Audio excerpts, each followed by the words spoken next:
நண்பர்களுக்கு வணக்கம். யுவால் நோவா ஹராரியோட சேப்பியன்ஸ் அப்படின்னு ஒரு புத்தகம் கேள்விப்பட்டிருப்பீங்க. அந்த புத்தகத்தில வந்து ஒரு ஒரு இன்ட்ரெஸ்டிங்கான விஷயம் இருக்கும். என்னென்னா, உலகத்தில முதல் முறையா கண்டுபிடிக்கப்பட்ட எழுத்து ஆதாரம் எது அப்படின்னு அவர் அந்த புக்கில வந்து ஒரு ஆதாரத்த சொல்லியிருப்பார். நாம வந்து என்னென்னா, மொழிய பொறுத்தவரைக்கும் நாம ரொம்ப எமோஷனலானவர்கள். மொழி வந்து ரொம்ப பாரம்பரியமானது, பழமையானது. மொழியில ஏகப்பட்ட உணர்ச்சிகரமான விஷயங்கள்லாம் இருக்கும் அப்படின்னு நம்ம நெனச்சிட்ருப்போம். ஸோ முதன்முறையா ஒரு எழுத்து ஆதாரம் அப்படின்னு உலகத்தில கிடைச்சது என்னன்னா, சுமேரியன் ஸ்கிரிப்ட் ஒண்ணு வந்து கிடைச்சிருக்கு. இப்ப அந்த ஸ்கிரிப்ட்ல என்ன இருக்கு அப்படின்னா, அது வந்து ஒரு ஒரு கவர்ன்மென்ட் எவிடன்ஸ். அந்த எவிடன்ஸ்ல வந்து சைன்டு குஷிம் அப்படின்னு வந்து ஒரு ஒரு அக்கவுண்டன்ட்டோ, ஒரு கிளர்க்கோ வந்து கையெழுத்து போட்டிருக்காரு. எவ்வளோ ஒரு வேதனையான விஷயம் இல்லையா? அதாவது உலகத்தோட முதன்முறையான ஒரு எழுத்து பிரதி அப்படின்றது, அதோட காலம் வந்து பொது யுகத்திற்கு முன் 3200 வருஷங்களுக்கு முன்னாடி அது பொது யுகம் பிசிஇ 3200ல அந்த ஆதாரம் வந்து கிடைக்குது. அப்போ வந்து நாம பல நேரங்கள்ல பின்னாட்கள்ல நாம ரொம்ப எமோஷனலா நெனச்சு பார்த்துக்கிற விஷயங்கள் எல்லாமே இந்த மாதிரி தான் தொடங்கியிருக்கும். ஸோ இது எதுக்கு இப்போ சொல்ல வந்தேன் அப்படின்னா, இன்றைக்கி வந்து மிஸ்டர் இலசை சுப்பிரமணியனுடைய பிறந்தநாள்.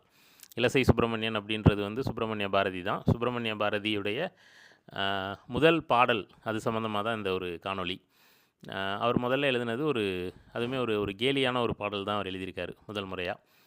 ஸோ அது என்ன பாடல் அப்படின்றத இப்போ பார்க்கலாம். ஆக்சுவலா 2 விஷயங்கள். பாரதியார் வந்து முதல் முறையா எழுதினது ஒரு வாழ்த்துப்பா, இல்ல ஒரு விண்ணப்பப்பா அப்படின்ற மாதிரி. எட்டயபுரம் மன்னருக்கு வந்து நான் வந்து படிக்கணும். தமிழ் மேல எனக்கு பெரிய ஆர்வம் இருந்தா கூட, ஆங்கிலம் கத்துக்கிட்டா தான் இங்க வந்து மேற்கொண்டு மேல போக முடியும் போல. அதனால எனக்கு நீங்க வந்து பண உதவி பண்ணணும் அப்படின்ற மாதிரி கேட்டு எழுதின ஒரு கடிதம். கடிதம் இல்ல, ஒரு ஒரு பாடல். அது இன்னொன்னு ஒரு கேலியான ஒரு பாடல். அந்த கதைய தான் நம்ம இப்ப பார்க்க போறோம். இது 2ல எது முதல்ல எழுதியிருக்காரு அப்படின்றது தான் ஒரு சந்தேகத்துக்குரியதா இருக்கு. இதில வந்து இந்த வாழ்த்து பாடல் வந்து 1897ல ஜனவரி மாதத்தில எழுதியிருக்காரு. வாழ்த்து பாடல் மீன்ஸ் அந்த விண்ணப்ப பாடல வந்து எழுதியிருக்காரு. ஏறத்தாழ அதே காலகட்டத்தில நடந்த ஒரு விஷயம். இது வந்து எங்கேயுமே ரெக்கார்ட் ஆகல. ஆனா, இந்த பாடல் தான் பாரதியாருடைய எழுதப்பட்ட முதல் பாடல் அப்படின்னு சொல்றதுக்கான ஒரு ஆதாரம் இருக்கு. அதற்கு முன்பே அவர் நிறைய பாடல்கள் எழுதியிருக்கார். அந்த மாதிரியான பாக்கள் எழுதினதால தானே அவர வந்து நம்ப பாரதி அப்படின்ற பட்டமே அவருக்கு கிடைச்சது. சொல்லப்போனா அத வந்து அன்னைக்கு இருந்த புலவர் மரபு, இல்லன்னா வந்து கவிராயர் மரபுன்னு சொல்லுவாங்க இல்லையா? அதாவது எந்த ஒரு விஷயத்தையுமே பாடல் மூலியமாவே சொல்றது, பாடல் மூலியமாவே கேட்கறது.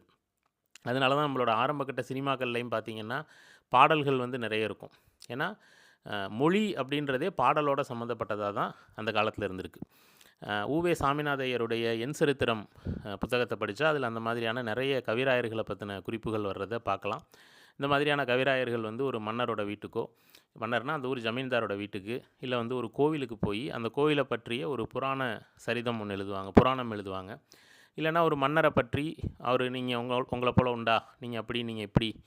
நீங்க இருக்கிறதுனால தான் வானம் மும்மாரி பொழிகிறது அப்படின்லாம் எழுதுவாங்க.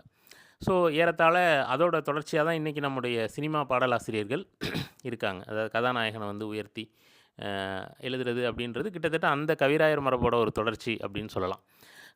பாரதியோடைய முக்கியமான வேறுபாடு என்னன்னா, அவர் ஒரே நேரத்தில கவிராயர் மரபுலயும் இருக்காரு, நவீன கவிஞராவும் இருக்காரு. ஸோ அதுதான், அதனால தான் நம்ம வந்து பாரதிய வந்து இவ்வளோ செலிப்ரேட் பண்றோம். அவர் தான் அந்த இது மாதிரி, அந்த கடலும், ஆறும் இணையக்கூடிய ஒரு இடம் இருக்கும் இல்லையா? கலிமுகம் அந்த மாதிரியான ஒரு ஒரு மனுஷன் அப்படின்றதுனால தான் நம்ம பாரதிய வந்து நம்ம மொழியுடைய ஒரு அடையாளமாவே பார்க்குறோம். நவீன தமிழுடைய அடையாளமா நம்ம பாரதிய பார்க்குறோம். சரி, இப்ப நம்ம அந்த பாடலுக்கு வரலாம். அந்த விண்ணப்ப பாடல்ல ஒண்ணும் பெரிய சுவாரஸ்யமான விஷயம் எதுவும் இல்ல. ஆனா, இந்த ஒரு கேலியான ஒரு பாடல்ல ஒரு ஒரு இன்ட்ரஸ்டிங்கான விஷயம் இருக்கு. இது வந்து இந்த புத்தகம் வந்து பாரதி படைப்புகள். இது நான் இதோட அன்பாக்சிங் வீடியோ கூட ஒண்ணு போட்டிருப்பேன். சீனி விஸ்வநாதன் தொகுத்த நூல். மொத்தம் 18 நூல்கள் இருக்கு. பாரதியுடைய இதுவரைக்கும் கிடைத்த எழுத்துக்கள் மொத்தமாவே தொகுக்கப்பட்டு, இந்த 18 நூல்கள்ல சீனி விஸ்வநாதன் அவர்கள் வந்து தொகுத்து வெளியிட்டிருக்காரு.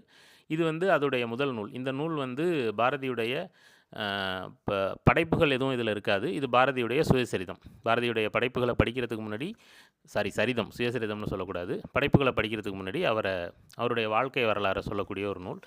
இந்த நூல்ல தான் அந்த விஷயத்த வந்து சீனி விஸ்வநாதன் குறிப்பிட்டிருக்கார். அதாவது பாரதி ஒரு இது எங்க நடக்குதுன்னா, ஒரு சபையில நடக்குது. ஒரு மன்னரோட அவையில ஒரு கவிஞர் இருக்கார். அவரும் வந்து ஒரு கவிராயர். பாரதியும் ஒரு கவிராயர். ஆனா பாரதி வந்து ரொம்ப சின்ன பையன். அவர் பேர் வந்து காந்திமதிநாதன். அந்த காந்திமதிநாதன் வந்து என்ன சொல்றாருன்னா, நான் வந்து ஒரு ஈற்றடி குடுப்பேன். அத வச்சு பாரதி வந்து உடனே ஒரு பாடல் பாடணும் அப்படின்னு சொல்றாரு. ஈற்றடி அப்படின்றது என்னன்னா, கடைசி வார்த்தை. கடைசி பாடலுடைய கடைசி வரி என்னன்னு நான் சொல்லிடுவேன். அத வச்சு பாரதி வந்து பாடணும் அப்படின்னு சொல்றாரு. பாரதி அதுக்கு என்ன தாராளமா பாடிடுவோம் அப்படின்னு சொல்லிட்டு ஓகே சொல்லிடுறாரு. ஆனா காந்திமதிநாதன் குடுக்குற வார்த்தை என்னன்னா, பாரதி சின்ன பயல். ஏன்னா அப்போ பாரதி சின்ன பையன் தான். அவருக்கு வந்து அப்போ ஒரு 15, 16 வயசு தான் இருக்கும். 1897னா 16 வயசு இருக்கும் அவருக்கு. ஸோ அப்போ 16 வயசு பையன், அவரு கொஞ்சம் பெரிய ஆளு. சின்ன பயல் அப்படின்னு சொல்லிடுறாரு.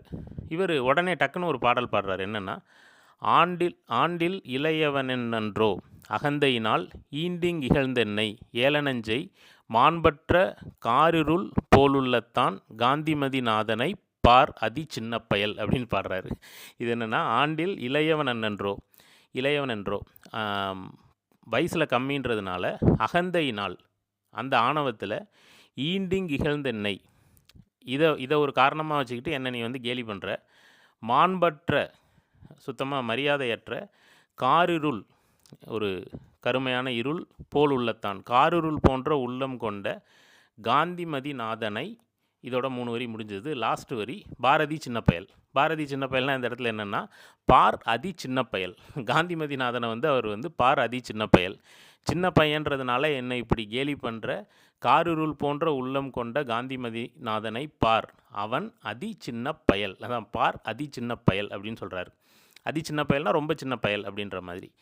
ஆனால் அங்கே இவர் ஒரு இளமை வேகத்தில் பாடிட்டா கூட, கூட இருக்கிறவங்களாம் வந்து இது தப்பு, என்ன இருந்தாலும் உன்னோட ஒரு மூத்தவர் அப்படிங்கிற மாதிரி சொன்னதுனால பாரதிக்கும் ஒரு மனம் வருந்திடுது. ஒரு கோவத்தில் பாடிட்டோம் அப்படின்றதுனால மறுபடியும் அதை மாற்றி பாடுறாரு.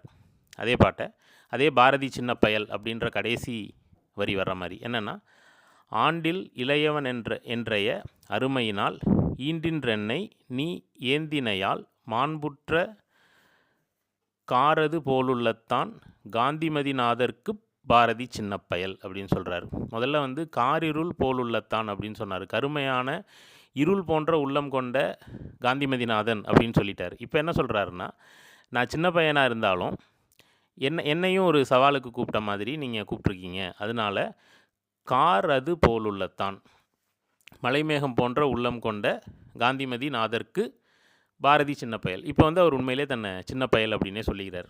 ஸோ இது வந்து ஒரு ஸ்பான்டேனியஸாக வந்ததா, இதுக்கு வந்து உண்மையிலே ஒரு ரிட்டன் ரெக்கார்டு கிடையாது. இது உண்மையிலே இப்படியே நடந்துச்சா அப்படிங்கிறதுக்கான ஆதாரம் இல்லை.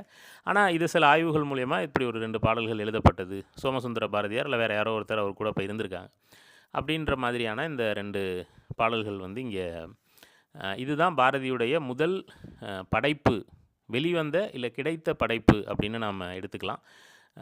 இலசை சுப்பிரமணியன்னு சொன்னது பாரதியோட பேர் தான். இலசைங்கிறது எட்டயபுரத்தோட இன்னொரு பேர். பாரதி வந்து நாம் திரும்ப திரும்ப தோண்டி பார்க்க வேண்டிய ஒரு சுரங்கம். நம்முடைய மொழி எப்படி அதோட பழமையிலிருந்து புதுமைக்கு ஒரு உரையை எடுத்துகிட்டு வெளில வர்ற மாதிரி, இல்லைனா வந்து ஒரு அப்படி கூட சொல்ல முடியாது, ஏன்னா அந்த உரையை தூக்கி போடுற மாதிரி ஒரு துணி வருது. இல்லைனா எப்படி வந்து நம்ம மொழி அந்த கலிமுகம் அந்த அழிமுகம் மாதிரி எப்படி அதுக்கும் இதுக்குமான ஒரு வேறுபாட்டை நம்ம பாரதிகிட்ட வந்து பார்க்க முடியும். பாரதியை வந்து நான் 2 வருஷத்துக்கு முன்னாடியே தொடர்ந்து முழுமையாக படித்து முடிக்கணும் அப்படின்னு நினச்சிட்டு இருந்தேன். இன்னும் அது நடக்கலை. அடுத்த வருடமாவது அது முடியுதான்னு பார்ப்போம். எப்போவுமே நாம் நினைவில் நிறுத்த வேண்டிய, விவாதிக்க வேண்டிய, வாசிக்க வேண்டிய ஒரு முக்கியமான கவிஞர் அப்படின்னு நான் சொல்லுவேன். பாரதிக்கு இங்கே ஏகப்பட்ட தேசியம் சார்ந்த அடையாளங்கள் கொடுக்கப்படுது, தவறில்லை. அவர் உண்மையிலே வந்து தேசியவாத இயக்கத்தில் தீவிரமாக இயங்கினவர் தான். ஆனால் அது எல்லாமே பாலிடிக்ஸ். இன்றைக்கி ஒருத்தர் வந்து ஒரு அரசியல் கட்சியில் இருக்கிற மாதிரியான ஒரு விஷயம், சில சாகசங்களையும் அவர் செஞ்சுருக்காரு. ஆனால் நாம் பாரதிய அவருடைய மொழி சார்ந்த நுண்ணுணர்வு, மொழி சார்ந்த கனவுக்காக தான் நினைவில் வச்சுக்கணும் அப்படின்னு நான் நினைக்கிறேன். இந்த நாளில் எல்லாரையும் போல் நானுமே பாரதியை வணங்க எல்லாம் இல்லை, அவரை வாழ்த்துறேன். அவர் ஸ்டைல்லே சொல்லணும் அப்படின்னா அவருக்கு வந்து ஒரு happy birthday mister Subramanian. Thank you.